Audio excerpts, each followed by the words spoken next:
विस्तार असीम की ओर। आशा करता हूँ साथ संगत जी निरंकार की कृपा से आप सभी अच्छे हो गए, स्वस्थ हो गए। साथ संगत जी, आप जी के चरणों में बहुत ही सुंदर प्रेरणादायक कहानी विचार, जिसका विषय है विस्तार असीम की ओर।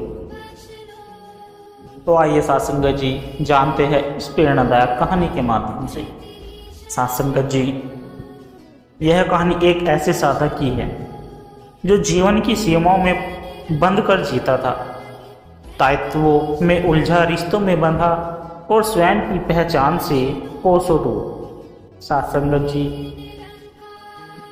वह सोचता था कि जीवन केवल संघर्ष है, अर्जुन और मरण के बीच झूलती हुई एक लहर। लेकिन एक दिन जब उसका अंतर्मन इस जीवन की खोखली गहराइयों को छूता है, तब उसका सफर शुरू होता है विस्तार असीम की ओर। साथ संगत जी, इस कहानी में आप संत देखोगे कि कैसे एक सामान्य मनुष्य जिसकी चेतना सीमित थी, धीरे धीरे एक ऐसी अवस्था तक पहुंचता है जहां वह खुद को सृष्टि के साथ एक रूप पाता है। यह कहानी न केवल प्रेरणा देती है साथ संगत जी, बल्कि आत्मा को उसके मूल स्वरूप की याद दिलाती है। साथ संगत जी, राजेश एक मध्यवर्गीय परिवार का व्यक्ति था। सुबह ऑफिस, शाम घर और बीच में दुनिया की आपाधापी। कभी ध्यान ही नहीं गया कि वह कौन है और क्यों है। क्या जीवन केवल रोटी, कपड़ा, मकान तक सीमित है? उसे लगता था कि दुनिया वैसी ही है जैसी वो दिखती है, स्थूल और सीमित। एक दिन जब राजेश के जीवन में एक बड़ा झटका आया, उसकी नौकरी चली जाती है, बैंक बैलेंस शून्य हो जाता है और रिश्तेदार दूर होने लगते हैं। तब वह पहली बार खुद से पूछता है, क्या मैं केवल शरीर हूँ या कुछ और हूँ? राजेश अपने भीतर उतरता है। वह एक वृद्ध संत से मिलता है जो केवल एक बात कहता है कि इस वाक्य ने जैसे उसकी आत्मा को झकझोर कर दिया। संत कहते हैं, विस्तार की ओर चलो, जहाँ कोई सीमा नहीं, कोई भय नहीं, कोई पहचान नहीं, केवल तुम हो और परमात्मा। साथ संगत जी, राजेश अब अपने पुराने जीवन में ढांचे को तोड़ता है और एक आध्यात्मिक यात्रा पर निकल पड़ता है। जैसे जैसे वह साधना करता है, उसके भीतर भय पैदा होता जाता है। माया उसे खींचती है, कभी पुराने मित्र, कभी स्वार्थ, कभी अहंकार। वह भ्रमित होता है। साथ संगत जी, एक रात वह सपने में देखता है कि वह एक विशाल नदी के किनारे खड़ा है। कोई कहता है पार जाना है, तो कोई छोड़ो, तो तैरने छोड़ो, बह जाओ। वह समझता है कि असीम तक पहुंचने के लिए स्वयं को छोड़ना होगा। उस अहंकार, पहचान और संकीर्ण सोच का त्याग करना होगा। वह प्रतिदिन ध्यान करता है। उसकी चेतना अब धीरे धीरे फैलने लगती है। उसे पेड़ भी जीवंत लगते हैं, पशु पक्षी उसकी भाषा समझते हैं, और सबसे बड़ी बात, उसे लगता है कि वह केवल राजेश नहीं, वह संपूर्ण ब्रह्मांड का अंश है। अब उसे न कोई द्वेष है, न कोई लाभ। वह देने में आनंद पाता है, सेवा में परमात्मा को देखता है और प्रेम में स्वयं को खो देता है। एक दिन ध्यान में बैठते ही उसे अनुभव होता है, मैं नहीं हूँ, केवल वो है। उसकी सीमित चेतना पूर्ण रूप से विलीन हो जाती है। वह आंखें खोलता है तो दुनिया वही है, पर दृष्टि बदल चुकी है। अब वह हर चेहरे में ईश्वर को देखता है। हर घटना में उसकी लीला है और हर श्वास में उसका नाम है। वह लौट आता है संसार में, पर अब वह बदला हुआ है। अब वह संसार में रहते हुए संसार से पार है।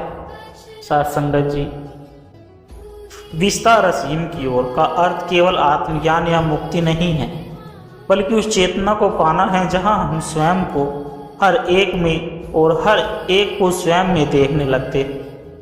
यह कहानी हम सभी के लिए एक संकेत है साथ संगत जी, कि हमारा जीवन मात्र सीमाओं तक सीमित नहीं, बल्कि परमात्मा तक विस्तृत हो सकता है, यदि हम चलने का साहस करें। साथ संगत जी, हिमालय की तलहटी में बसे तपोवन गांव में एक बालक रहता था, जिसका नाम आदित्य था। शांत, गहराई से देखने वाला, कम बोलने वाला। उसका एक प्रश्न उसे हमेशा बेचैन करता रहता था कि क्या ये सब कुछ है? ये धरती, ये घर, ये शरीर, क्या यही पूर्णता है? उसके पिता किसान थे और माँ एक सीधी सादी गृहिणी थी। वह स्कूल भी जाता, खेती में हाथ भी बटाता, लेकिन उसका मन कहीं और था। वो अक्सर आकाश को घंटों निहारता, चंद्रमा से बातें करता और तारे गिनते गिनते सो जाता था। एक दिन गांव में एक सन्यासी आए। उनके आने की खबर जंगल में लगी, आग जैसे फैल गई। लोग उनके दर्शन के लिए उमड़ पड़े। आदित्य भी पहुंचा, लेकिन वह दूर बैठा रहा। सन्यासी की आंखें उससे टकराई और मुस्कुराते हुए उन्होंने कहा, जो प्रश्न तुम्हारे भीतर है, उसको उत्तर बाहर नहीं मिलेगा। बीज को अपनी मिट्टी खुद ढूंढनी पड़ती है। उस रात आदित्य ने तय किया, मुझे बाहर नहीं, भीतर की यात्रा करनी है। वह जंगलों की ओर निकल पड़ा। कई दिनों की भूख, थकान वह, लेकिन भीतर एक अग्नि जल रही थी। उसे कोई सिद्धि नहीं चाहिए थी, कोई चमत्कार नहीं, सिर्फ पूर्णता का अनुभव करना था। वह एक गुफा में पहुंचा जहां वर्षों से कोई नहीं गया था। उसने वहीं तप करना शुरू किया। खाना कभी मिलता कभी नहीं, लेकिन ध्यान में अब उसे एक नया आयाम देखने को मिला। धीरे धीरे उसे एहसास हुआ कि उसकी सीमित इच्छाएं, सीमित सोच, सीमित पहचान, ये सब उसे बांधती है। असली यात्रा भीतर से बाहर नहीं, बाहर से भीतर की है। एक दिन ध्यान में बैठते ही उसे एक अजीब अनुभव हुआ। वह अपने शरीर से निकलकर ऊपर उड़ने लगा। जैसे जैसे वह ऊपर गया, उसका मैं और मेरा मिटता चला गया। उसने देखा कि पर्वत उसके भीतर है, नदियाँ उसकी श्वासों में बह रही है, सूर्य उसकी चेतना का केंद्र है और अंतरिक्ष उसका विस्तार है। जब ध्यान टूटा, वह रो पड़ा। मैं कौन था और क्या बन गया हूँ? वह अब जान गया था कि आत्मा किसी सीमा में बंध नहीं सकती, लेकिन असली तप यह नहीं कि वह ऊंचाई देख ले, बल्कि यह है कि उस अनुभव को लेकर संसार से लौटे और वही सेवा करे। आदित्य लौटा, लेकिन न साधु बनकर, न गुरु बनकर, बल्कि साधक बनकर। अब उसने वही कदम दोबारा शुरू किया, खेत जोतना, लोगों की सेवा करना, बच्चों को पढ़ाना। लोगों को लगता कुछ बदल गया है।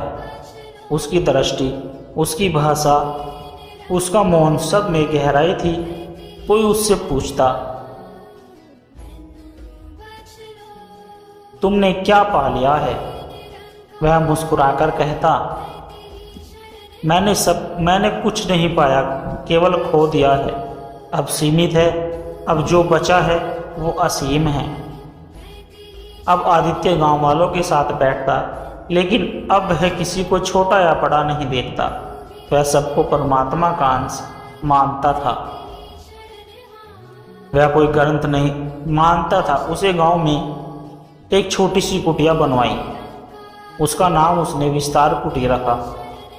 वह कोई ग्रंथ नहीं था, कोई मूर्ति नहीं, कोई प्रवचन नहीं, केवल मौन था, ध्यान था और एक ही वाक्य लिखा था कि तुम्हारा मैं जितना सुकड़ेगा तुम उतना ही बढ़ोगे।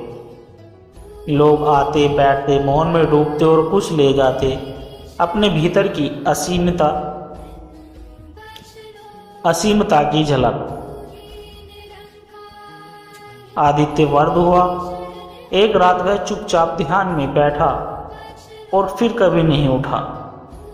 गांव वालों ने उसके लिए कोई समाधि नहीं बनाई, कोई मूर्ति स्थापित नहीं की, बस विस्तार कुटी के बाहर एक पत्थर रखा जिस पर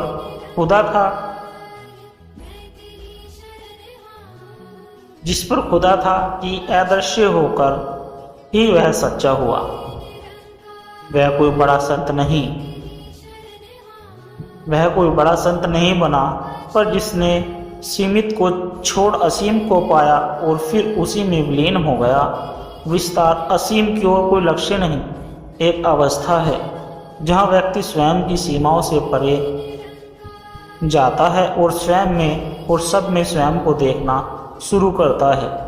आदित्य की तरह यदि हम भी अपने भीतर की यात्रा शुरू करें तो शायद हम भी उस असीम की और कुछ कदम बढ़ा सकते हैं। सत्संगत जी आरव एक मल्टीनेशनल कंपनी में काम करता था। बहुत बढ़िया तनख्वाह, बड़ा घर, चमचमाती कारें, लेकिन भीतर कुछ खाली था। ऑफिस के बाहर वह मुस्कुराता, दोस्तों के साथ हंसता, लेकिन जब रात को अकेला होता एक शून्यता उसे घेर लेती थी। उसे लगने लगा कि कुछ छूट रहा है, पर क्या छूट रहा है ये उसे पता नहीं था। एक रात जब वह थक कर छत पर बैठा, अचानक उसके भीतर से एक आवाज़ आई कि तू कौन है। वह चौंक गया। कोई आवाज़ नहीं थी बाहर, पर भीतर कोई गूंज रहा था। अगले दिन आरव किसी आध्यात्मिक किताब की दुकान पर गया। वहाँ उसकी नज़र एक छोटी सी पुस्तक पर पड़ी, जिस पुस्तक पर लिखा था कि स्वयं की खोज में। उसने पढ़ना शुरू किया। किताब कहती थी, बाहर दौड़ते हुए तुम जितना पाओगे उतना ही भीतर से पाओगे। खुद को पाना है तो भीतर उतरना पड़ेगा। आरव ने पहली बार ध्यान करने की कोशिश की। आंखें बंद की, पर भीतर शोर ही शोर था। कल उसकी मीटिंग, EMI, ऑफिस के तनाव। वह झलझलाया और बोला, ये ध्यान नहीं होता मुझसे। पर अंदर से वही आवाज़ दोबारा आई, रुको, भागो मत, मैं तुम्हारा इंतजार कर रहा हूं। वह एक दिन एक वृद्ध संत से मिला जो नदी किनारे बैठे रहते थे। संत ने मुस्कुराकर कहा, तू भीतर जा रहा है ना। रुकावटें आएगी, पर डर मत। आत्मा डर से नहीं, प्रेम से प्रकट होती है।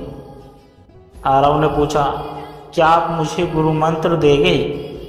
संत ने हंसते हुए उत्तर दिया, तेरे भीतर जो मौन है वही तेरा मंत्र है, उसमें उतर जा। अब आरव रोज एकांत में बैठने लगा। विचार आते जाते, भावनाएं बढ़ती, फिर शांत हो जाती। जैसे जैसे दिन बीतते गए वह बदलने लगा। उसे लोगों में दोष नहीं दिखते। वह छोटी बातों में भी आनंद पाता और अब उसके चेहरे पर शांति दिखने लगी थी। एक दिन गहरे ध्यान में उसे एक अनुभूति हुई। वह जैसे अपने शरीर से परे था, सामने प्रकाश था और उसी प्रकाश में एक आवाज़ गूंजी। और आवाज़ कुछ इस प्रकार थी कि तू मुझसे अलग नहीं, मैं ही तू है। तू मुझसे अलग नहीं, मैं ही तू है। उसकी आंखें भर आई। उसने कहा, तो फिर मैं इतने वर्षों से किसे खोज रहा था? उत्तर आया, मुझे नहीं, तू अपने भ्रम को खोज रहा था। मैं तो सदा से यहीं था, तेरे भीतर, तेरी हर श्वास में। आरव अब पुराने जीवन में लौट आया, लेकिन अब वह बदल चुका था। पहले वह ऑफिस में तनावित रहता था, अब शांति से हर कार्य करता। पहले हर रिश्ते में अपेक्षा थी, अब केवल समर्पण था। लोग पूछते, तू इतना शांत कैसे रहता है? वह कहता, क्योंकि अब मैं खुद से जुड़ा हूं। अब मैं बाहर नहीं खोजता, अंदर उतरता हूं और वहां मुझे सब कुछ मिलता है। एक दिन उसने एक छोटा सा ध्यान केंद्र शुरू किया, जिसका नाम अंतर की आवाज रखा गया। वहां वह किसी को उपदेश नहीं देता, केवल मौन में बैठता और कहता, कोई भी आता बैठता और कुछ पल खुद से मिलता। आरव अब गुरु नहीं बना, न ही कोई बाबा, वह साधक ही रहा, क्योंकि उसे पता था असली अध्यात्म बाहर चमकने में नहीं, भीतर गलने में है। सत्संग जी, आरव की कहानी कोई चमत्कार नहीं है। वह हम सबके जैसे ही एक व्यक्ति था, भागता हुआ, थका हुआ, पर अंदर एक आवाज थी जो उसे पुकार रही थी। और जब उसने उस आवाज को सुना, तू कौन है, तब वह एक ऐसे रास्ते पर चला जो उसे अंतर से अनंत तक ले गया। सत्संग जी दास के द्वारा कहे गए प्रेरणादायक कहानी विचार यदि आप जी को अच्छे लगे हो तो वीडियो को लाइक करें, शेयर करें और कमेंट बॉक्स में धन निरंकार जी जरूर लिख दें। और सत्संग जी दास को आशीर्वाद दे, हर रोज आप जी के चरणों में ऐसी ही प्रेरणादायक कहानी विचार लेकर आता रहूं। और सत्संगत जी दास की आप जी के चरणों में प्यार भरी विनती कि दास के चैनल सोना इंस्पायर विचार को सब्सक्राइब जरूर कर दें। सत्संगत जी प्यार से कहना, धन निरंकार जी। सत्संगत जी कुछ मोटिवेशन लाइनें आप जी के समक्ष, आप जी के चरणों में आशा है प्रवान करें। उठो जागो और तब तक मत रुको जब तक लक्ष्य न मिल जाए। सपने उन्हीं के पूरे होते हैं जो उन्हें खुली आंखों से देखते हैं। हर सुबह एक नया अवसर लेकर आती है। हार मानना विकल्प नहीं, केवल एक भ्रम है। अगर रास्ता मुश्किल है तो समझो तुम सही रास्ते पर हो। खुद पर विश्वास सबसे बड़ी ताकत है। जो आज जलते हैं वही कल चमकते हैं। मुश्किलें आती है ताकि हम मजबूत बन सके। जीवन में गिरना बुरा नहीं, उठना न आना बुरा है। छोटी शुरुआत ही बड़ी मंजिल की पहली सीढ़ी है। हार ठोकर सिखाती है कैसे चलना है। समय के साथ नहीं, संकल्प के साथ चलो। जो रुकते नहीं वही इतिहास बनाते हैं। सपनों को देखो नहीं, जियो। खुद को साबित करने का सबसे अच्छा तरीका है मेहनत। जब थक जाओ तब रुकने की नहीं, याद करने की जरूरत होती है कि क्यों शुरू किया था। डर के आगे नहीं, हौसले के आगे जीत। हर दिन एक नई शुरुआत आता है। सफलता बाहर नहीं, आंतरिक बदलाव से आती है। खुद को कमजोर मत समझो, तुम परमात्मा की संतान हो। जो समय का सम्मान करता है, समय उसका सम्मान करता है। हर सफलता में एक सीख छिपी होती है। साहस वही है जो डर के बावजूद भी आगे बढ़े। भरोसा रखो, देर से ही सही लेकिन मेहनत रंग लाती है। आलोचना से डरो मत, यह तुम्हारे विकास की सीढ़ी है। स्वयं को जानना सबसे बड़ी जीत है। मंजिल उन्हीं को मिलती है जो रास्ता नहीं राह बनाते हैं।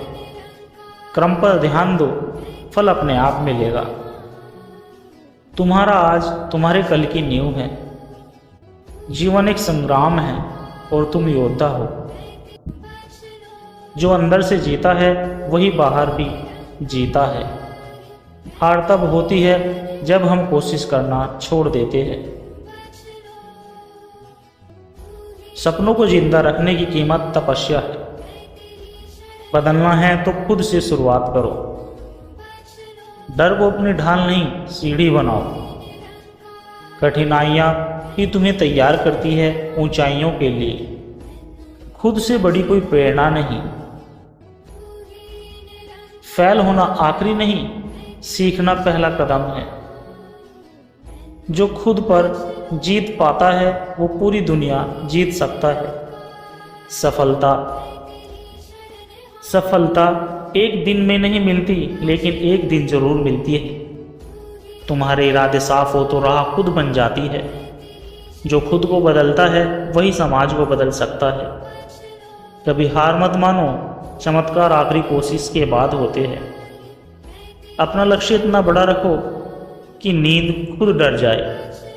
जहाँ चाह होती है वहाँ राह बनती है।